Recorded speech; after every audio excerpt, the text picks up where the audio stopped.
Hallo schön, hier ist Frau Nora, willkommen in meinem Kanal. Heute lernen wir zusammen die Familienmitglieder.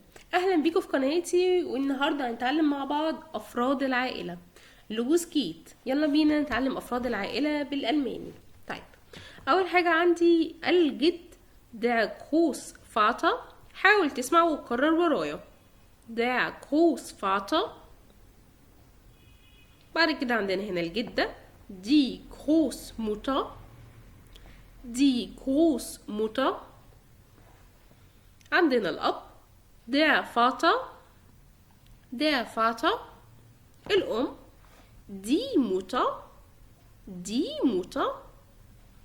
الأخ der Bruder. der Bruder. الأخت die Schwester. die Schwester.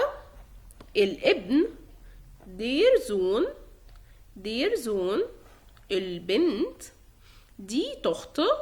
die Tochter. طيب. لو أنا عايزة أقول الوالدين هقول die Eltern. die Eltern اللي بيبقى مقصود بيهم الأب والأم die Eltern.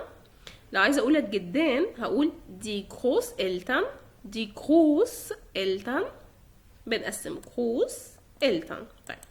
لو عايزة أقول الإخوة هقول die Geschwister. die Geschwister. ناخد بالنا Geschwister لكن هنا Schwester. Schwester في فرق خالص. تمام. طيب. die Geschwister اللي هما الإخوة. طيب نكمل. der Enkel الحفيد. der Enkel. die Enkelin. die Enkelin الحفيدة. der Ehemann الزوج. der Ehemann. die Ehefrau. die Ehefrau الزوجة. der Kollege. der Kollege الزميل زميل العمل. die Kollegin. die Kollegin الزميلة اللي في العمل. der Freund.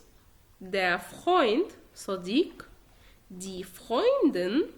die Freundin صديقة. der Partner. der Partner شريك. die Partnerin.